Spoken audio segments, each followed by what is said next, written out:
Sexual disorders. Yes, that is today's topic. Now, the first thing some might think are sexually transmitted diseases or other biological related issues, but we're not teaching a high school sex ed class. We're tackling the taboo around sex and explaining what a sexual disorder is and how they can affect your life. So let's talk about a few of the rare sexual disorders to arm you with a little more knowledge to care for yourself. Number 1, hypoactive sexual desire. Hyper means a lot, to the point of maybe too much. Hypo means less than what's considered average. Hypoactive sexual desire is having very low interest in sex. That's how normal and healthy sex is with age. It's normal to slow down and have times where sex isn't on the priority list, but there is still some activity happening. Hypoactive sexual desire, which we'll shorten to HSDD, is when that non-interest is persistent and causes anxiety. If you ignore it, it can cause friction in your romantic relationship and even become disruptive.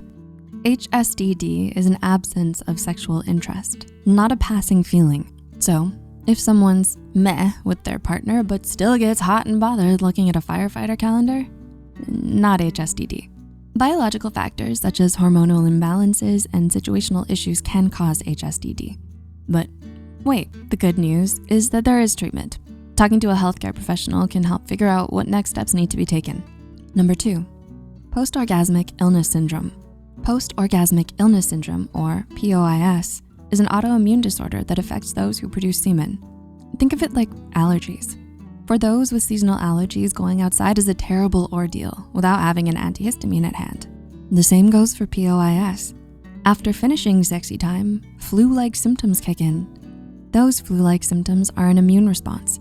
If you have POIS, your body treats the excreted semen like bacteria to make you sick, and symptoms show up nearly every single time. They can last up to a week after orgasm too. Unfortunately, there isn't a cure for POIS. However, you can manage the symptoms by cleaning up the area after sexy time is over. Upon doctor approval, intake of appropriate symptom dampening medications may also be an appropriate treatment. Number 3, sexual aversion disorder. Sexual aversion disorder, or SAD, is similar to HSDD, but it's more extreme. SAD has 6 subtypes, and based on the cause, it can be mild or severe.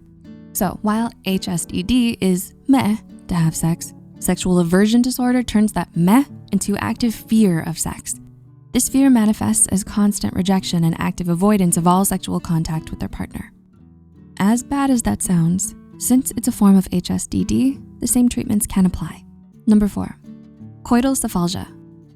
You know what's normal to be felt after an orgasm? Good things: relaxation, warmth, sometimes lightness.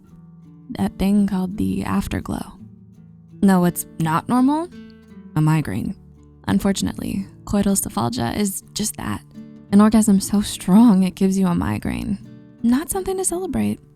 As strange as it sounds, sex causes stress.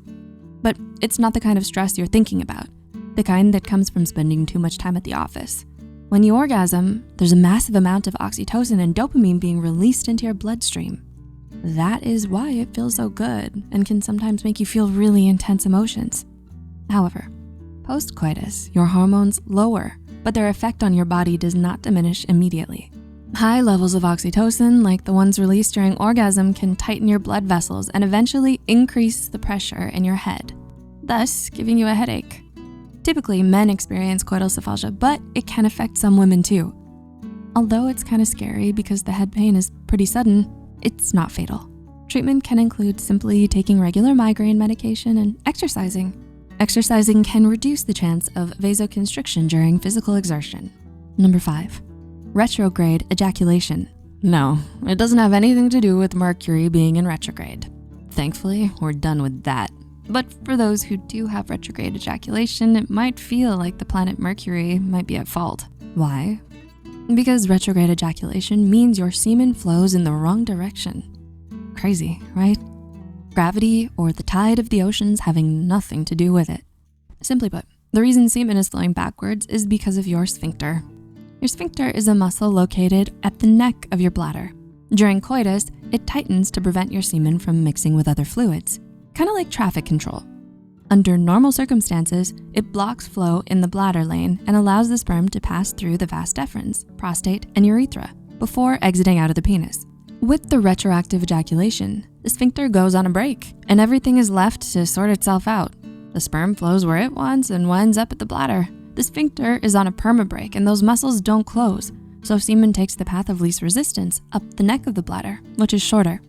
Although it's not harmful and it doesn't affect your ability to feel pleasure, it can be awkward, especially if you and your partner are trying to conceive. If it has become a serious concern, reach out to your doctor to come up with a solution plan. Sex is a wonderful thing. It would do all of us a heap of good to know a little more about it, if for nothing else to recognize when our health is compromised. Bottom line, if you've got questions, medical professionals have many answers. So reach out and get to know more about this excellent aspect of life.